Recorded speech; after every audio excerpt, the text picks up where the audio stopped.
modern systems gives us new opportunities to manage properties in the most efficient way.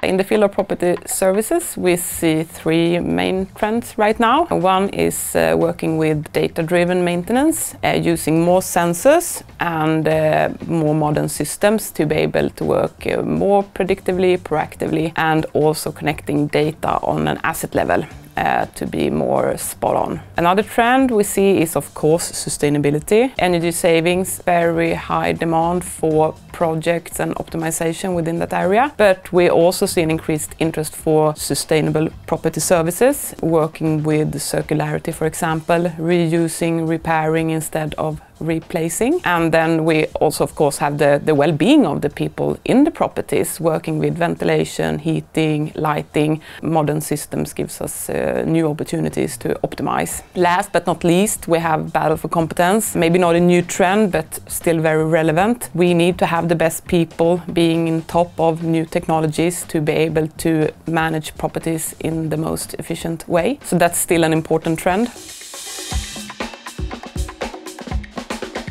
Well, I think general advice would be not to try to do everything at the same time, but also not wait for the perfect solution to come. Start testing. Try with proof of concepts, pilots, projects in a smaller scale so that you sort of get going with things and then you can develop over time. Talking about data-driven maintenance, we see a trend going from frequency-based contracts to more value-based contracts where it's the output or value created that is more important than maybe a number of rounds. And that would give service providers within the field of property new opportunities to optimize the deliveries, make them more efficient, which will also lower the total cost of ownerships for the clients. When it comes to the sustainability area, very challenging to navigate, of course, because it's a huge area. And I'd say also here it's crucial to have valid data to sort of know your current state and then to be able to set a roadmap from there to your targets. And one advice there would be to use experts within the field to make sure you get the right data and sort of prioritize the right areas. And last one, which is the battle for competence. I think we all need to engage to make sure we get the right competence into the market and develop the competence while in the market. So we can partner up with schools, for example, supporting schools, make sure the education consists of the right sort of courses, support trainees who wants to come out and sort of try working, and also, of course, develop employees to make sure they stay on top of new technologies.